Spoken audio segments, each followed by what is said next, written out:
বলো তো, কৃষ্ণের দ্বারকা তুমি তো জানো, সেটা কোন রাজ্যে কোন নদীর তীরে অবস্থিত? গুজরাট রাজ্যে গোমতী নদীর তীরে অবস্থিত। সেই যে দ্বারকা, সেই দ্বারকার শব্দের অর্থ কি? দ্বারকা শব্দের অর্থ হচ্ছে দ্বার, দ্বার কথার অর্থ হচ্ছে প্রবেশদ্বার, আর কা কথার অর্থ হচ্ছে স্বর্গ। তার মানে টোটাল হলো স্বর্গের প্রবেশদ্বার। আচ্ছা, দ্বারকা কতবার ধ্বংস হয়ে আবার গঠিত হয়েছে বলে মনে করা হয়? 7 বার। সমুদ্রগর্ভে ডুবে যাওয়া প্রাচীন দ্বারকার খোঁজ কবে পাওয়া যায়? 2000 সালের দিকে।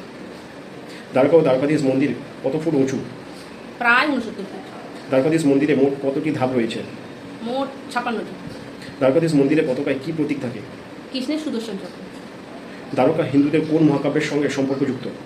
দ্বারকা হিন্দুতে মহাভারত। দ্বারকা কোন ধরনের পৌরাণিক শহর হিসেবে পরিচিত বা বিবেচিত? গোল্ডেন সিটি বা স্বর্ণনগরী। দ্বারকা শহরের প্রাচীন নাম কি ছিল? কুস্থলী। হ্যাঁ, প্রাচীন দ্বারকা শহরটি কোথায় নিমজ্জিত হয়েছে বলে মনে করা হয়? আরব শহরের তলদেশে। একদম। দ্বারকাধীশ মন্দিরটি কোন স্থাপত্য শৈলীতে নির্মিত? নাগরশৈলী।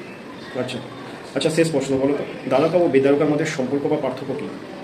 দ্বারকা হচ্ছে শহর, বেদদ্বারকা হচ্ছে দ্বীপ, যেখানে মনে করা হতো পুরাণ মতে যে কৃষ্ণ বসবাস করতেন। আচ্ছা। বেদদ্বারকা।